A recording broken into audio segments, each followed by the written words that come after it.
Hey, this guy got in at 5 a.m.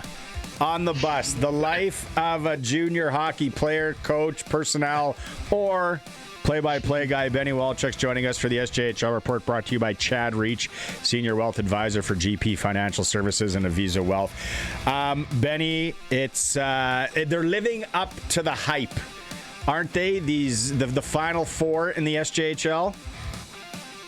Yeah, it's been great. So you can't kind of play it out how it is right now. And both series have been back and forth, kind of jab back here, jab back the other way. And it's been great. And I'll just talking about our local series here, Yorkton. Yorkton had a tough, maybe it's games 2 and 3, but a big response for them in game number 4.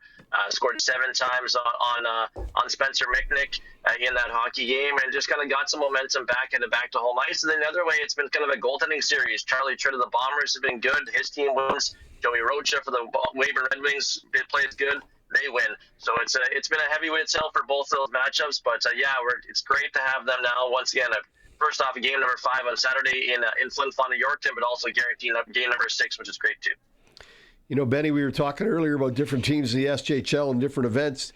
Do you ever remember in all the games you've called that the one team took the net of the other team prior to warm up the backup goalie? That's not allowed anymore. No, I heard that in stories back in the day, but I've never seen that in my years calling junior hockey. So some mind games between those two teams, but I'm not surprised that those two teams will be pulling that right now.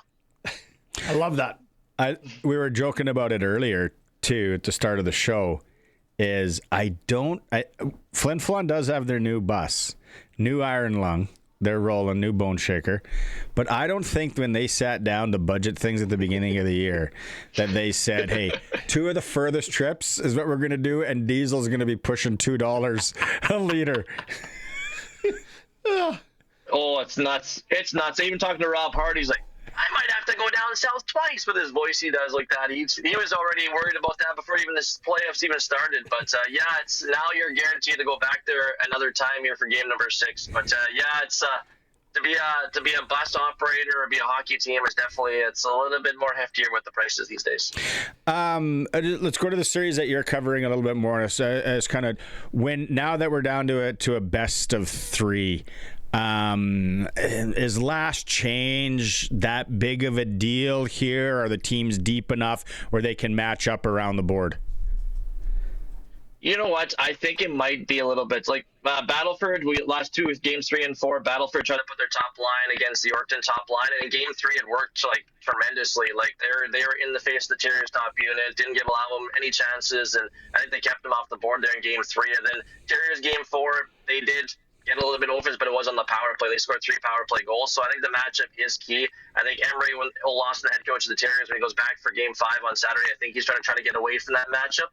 I think his depth, he's got some guys that he likes that are hard to play against, his third unit that he wants to match up with those top guys. But did Yorkton, they kind of beat the crap out of Battleford a little bit. Josh Kittig, who's leading the league in scoring right now in the playoffs, he was banged up a little bit there in game number 4. Finley Klippenstein took a hit late in that game as well. So Terriers not only won the game, but I think they beat him up pretty good, and they got some momentum back. And it was much more pleasant of a long bus ride home last night with the win in Battleford's. And it's going to come down to goaltending. I know Callum Craig probably wasn't even at his best last night. They lost 7-2, but he allowed 2 goals that he probably wants back. And then the other side, Battleford's done something different. They haven't like Caden Serp was good in game number 3, and then they went back to Spencer Michnick in game 4. So they went back and forth all second half of the season and started this playoff. So I think that's going to go a little bit away from Connor Logan, but we'll see what happens. But I think Yorkton is back in the driver's seat. They're down to a best of 5 or best of 3, and now have 2 of those games at home ice. So I think they're in pretty good shape.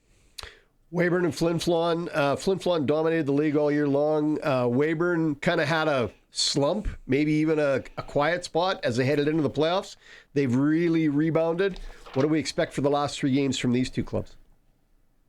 Yeah, you know what? Game 3, Sharky, I thought Flin Flon won game 3. I'm like, oh boy, this could go down in 5. Like I thought Flin Flon got the momentum, but hats off to the Red Wings. Like they got a great effort from Joey Rocha, and they scored a big third period where they scored 4 goals. And a guy that doesn't get talked about is Josh Sale, probably one of the most underrated players in the league. He had 4 points last night, and he kind of led them away. So maybe Weyburn didn't get as much credit after that game 3 loss, but hey, they're in the final last year. They've been kind of battle tested. A lot of those guys played in that series last year, and I think they got the momentum back here for game number 5, and they proved like They went into Flin Flon, beat Flin Flon. They know they can beat there. They're going to have to win there at least one more time to advance on to the SJHL finals. So I think the momentum's there, and I think the momentum's back in the wavering direction. But just like Yorkton, I think Flin Flon's still pretty comfortable. When you only lose twice all year on home ice, and still you still feel pretty good though at the Whitney Forum.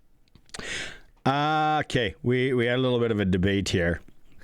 Melville Yorkton aside, what is just a dandy? It could be football, could be hockey. What is a rivalry? Two towns, or maybe a couple that you've witnessed, that you've been a part, that we need to mention. Oh my, that's a good one. Theodore Kenora is pretty good. That's been a pretty good matchup in senior hockey. Yeah, they're not too far away. Langenberg Churchbridge back in the day. Football, for high school football, Home Lake Malville's pretty one for my age. 6-a-side. Oof, that's tough goal. Indian Head, Fort Capel, they're close to 9-a-side too. 12-a-side. Yeah, there's football wise. That's a tough question. Yeah, I think some of the cities, some of these, Yorkton Regional is not very well liked in the 12-a-side football. So I think anybody that plays them is kind of a rivalry for them. So that's a good call. I'd say Malville Foam Lake, I've been a part of that, so on both sides playing and coaching. That's a pretty good rivalry too. So I'll go with that. There's definitely Theodore Kenora. Yeah. The Kishka Bowl. Theodore Kenora. Yeah. Raymore and Grenfell had a big rivalry here this year. So Foam Lake Wynyard would be a good one too. They're not too far away. Yeah. There's some dandies. There's some dandies in that Long Lake back in the days. To hear Drake Lanigan. Yes. Lanigan Leroy. Yeah. Watrous in there. Man, those towns hated each other. Watrous was hated by everybody. You're from Lanigan. It's I'm dating a girl from Drake. Oh, what? You're not allowed to come home ever again. You go work at the meat plant and get a basement suite in Drake. All right, Benny. It's been a long day for you. I appreciate it. Travel safe this weekend. Is it this weekend that you're traveling? Or you're home. You're home. So we're Saturday at home, and then we're going to head back on the bus Sunday because Game 6 is back in North Battleford on Monday. So hey, before one thing I wanted to ask you, I haven't been in that rink in Battleford in ages, but it said 1431 for a crowd. Would that be what's shoulder to shoulder in that barn in Battleford? No, if you ever been to Melville Stadium, it's kind of like the old Melville Stadium. It's sort of bench seating, and I think 14, there's still a lot more room to fit. I think it's 2,200, 2,300 there in North Battleford, but it was a great crowd. Tuesday night, it was blizzard all day in North Battleford. There's still a pretty good crowd there on Tuesday, and there is talks there are early talks to build a brand new rink in North Battleford, which is great for the North Stars and also community there. So that building's been there for probably 40 or 50 years. So it's still got a classic barn. It's got that classic feel.